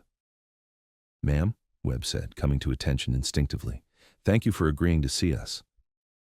Sarah stepped aside to let them enter her living room, a space that was clearly organized around an 8-year-old's life. Lily's homework spread across the coffee table, children's books on the shelves, a telescope by the window that spoke to a little girl's dreams of exploring the universe. "Lily's at school," Sarah said, noting Webb's glance around the room. "I thought this conversation would be better handled privately." Webb nodded, grateful that the daughter he'd frightened wouldn't have to witness his apology. The thought of that little girl's tears still haunted his sleep. "Ms. Kane," Webb began, his voice steadier than he felt, "I came here to apologize for my behavior at Murphy's Tavern. There's no excuse for what I did, threatening you, putting my hands on you, frightening your daughter. It was wrong. It was unprofessional, and it dishonored everything the Marine Corps taught me about protecting military families." Sarah listened without interrupting, her expression neutral but attentive. "Ma'am, I've learned about your service record, and I understand now that you could have ended that confrontation in ways I never imagined. The fact that you showed restraint, that you protected your daughter while keeping me from making an even worse mistake, that's the kind of warrior I should aspire to be." Webb paused, gathering his courage for the hardest part. "I want you to know that my behavior reflected my own insecurities and failures, not any shortcoming on your part. You owed me nothing, not deference, not explanation, not the mercy you showed me, and I want to promise you that I will spend the rest of my career ensuring no other military dependent ever experiences what I put you and Lily through."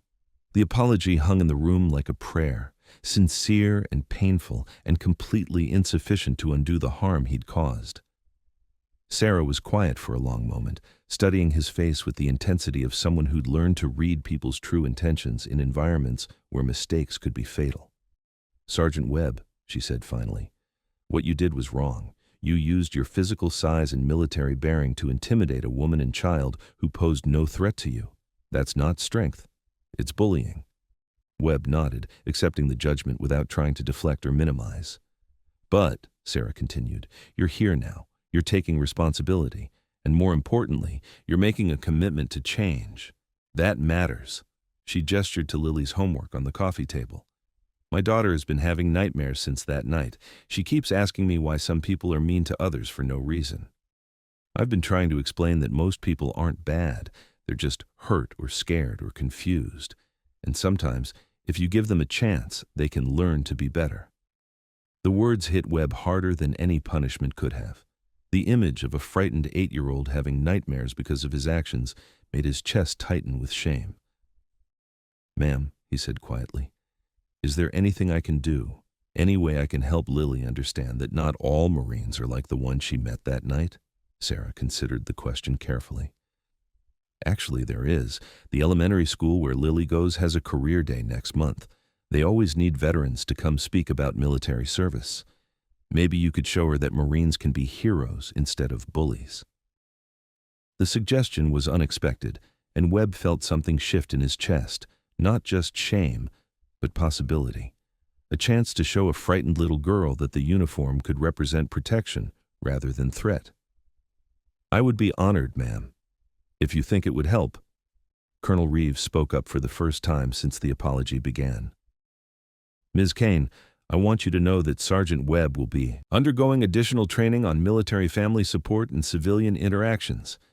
This incident will be noted in his record, and he understands that any future issues will result in immediate separation from the Corps." Sarah nodded. "I appreciate that, Colonel. But honestly, I think Sergeant Webb has learned more from this experience than any training program could teach him." She looked directly at Webb, and he saw something in her eyes that he didn't deserve but was grateful to receive. Forgiveness, conditional but real. "Sergeant, I accept your apology. More importantly, I believe you mean it. What you do with this second chance will determine whether this incident was a regrettable mistake or the moment you became the Marine you were meant to be." Webb felt tears threatening and fought them back with military discipline. "Ma'am, I swear to you, I will earn the trust you're placing in me. I will be the Marine that little girl deserves to see wearing this uniform." As they prepared to leave, Sarah walked them to the door. "Sergeant, one more thing. True strength isn't about making others fear you. It's about making them feel safer when you're around. Remember that." Outside in the hallway, Colonel Reeves placed a hand on Webb's shoulder. "Sergeant, you've been given a gift today, the chance to learn from your mistakes without destroying your career. Don't waste it." Webb nodded, still processing the weight of Sarah's forgiveness. "Ma'am, I won't. And Colonel, when I speak at that career day, I want to tell those kids about the strongest Marine I ever met, the one who chose mercy over revenge and teaching over punishment." As they walked back to the staff car, Webb understood that he'd just experienced something that would define the rest of his military career. Not the shame of making a terrible mistake, but the grace of being forgiven by someone who had every right to destroy him. Sarah Kane had shown him what real strength looked like, not the ability to dominate others, but the wisdom to lift them up instead. And for the first time since that night at Murphy's Tavern, Staff Sergeant Marcus Webb felt like he might be worthy of wearing the uniform he'd spent so long dishonoring. 6 months later, Sarah Kane stood at the edge of Lily's elementary school playground, watching her daughter demonstrate proper telescope operation to a group of fascinated third graders.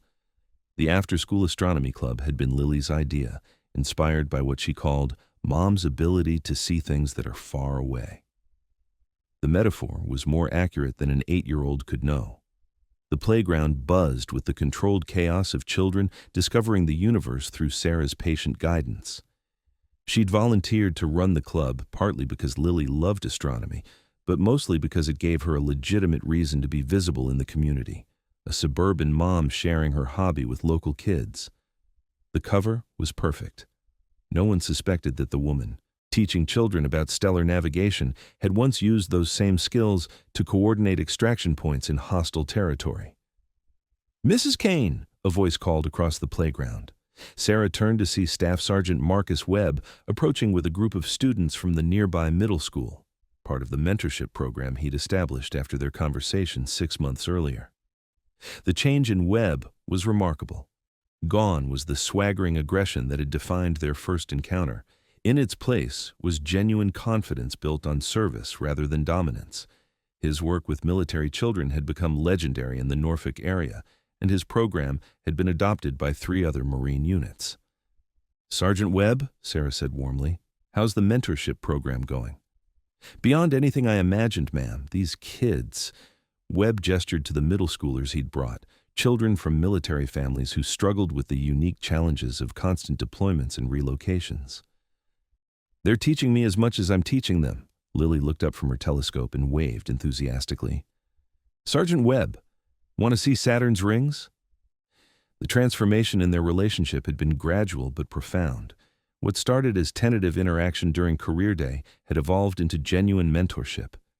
Webb had kept his promise to show Lily that Marines could be protectors rather than threats, and she'd responded with the kind of forgiveness that only children possess.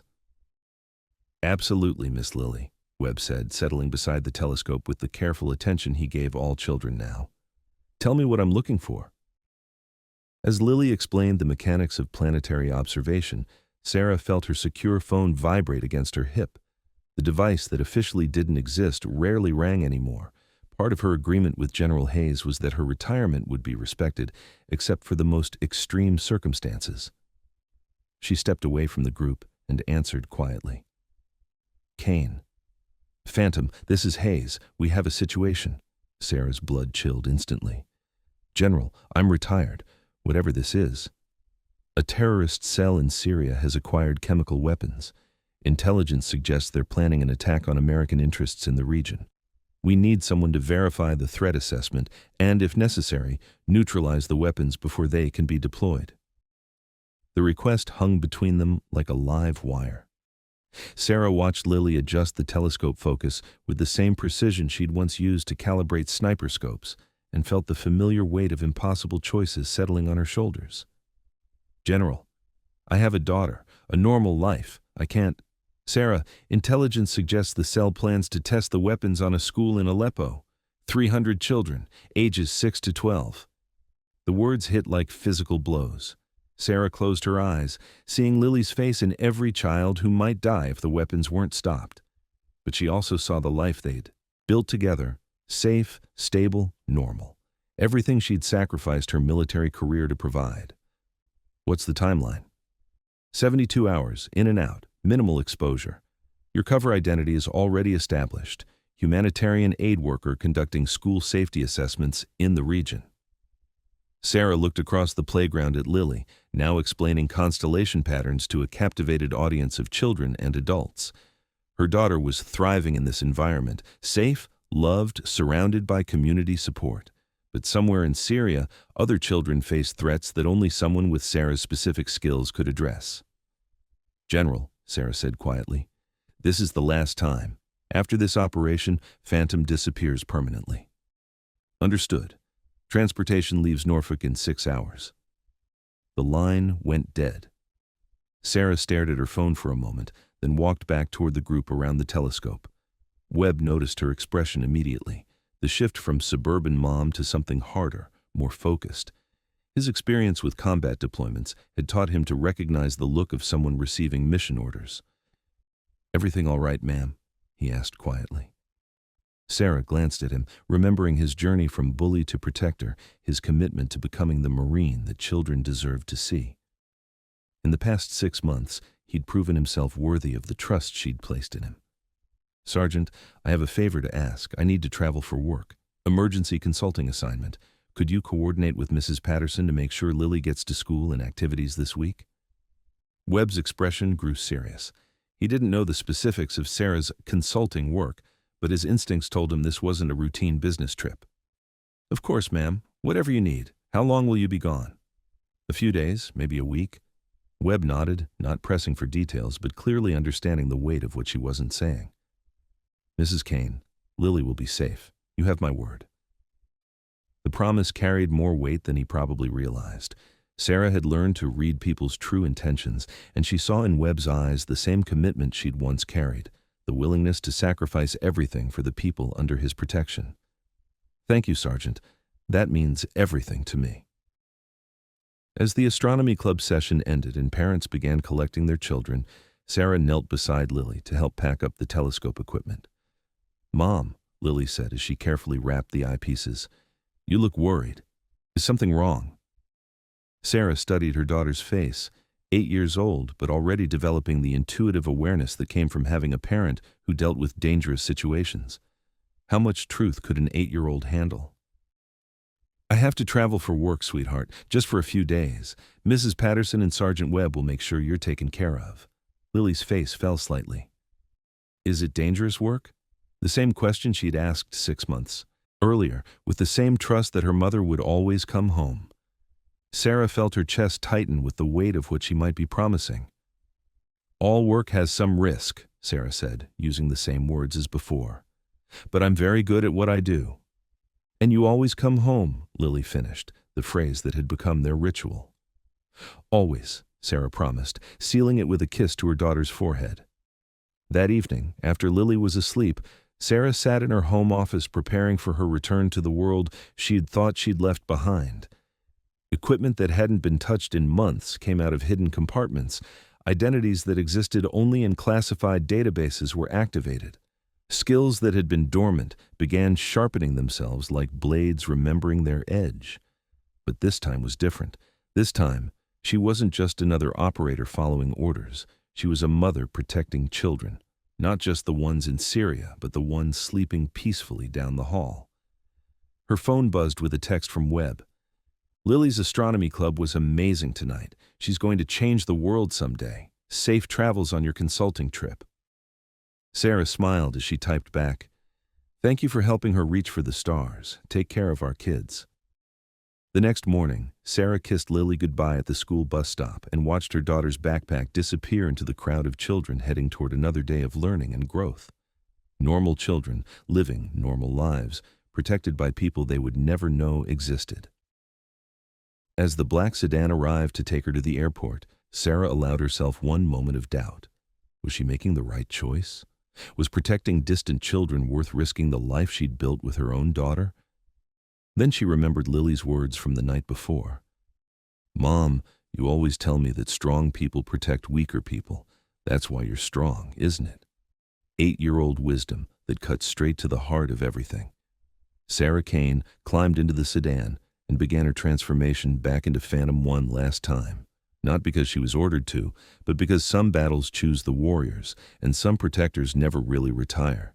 They just learn to carry love alongside duty.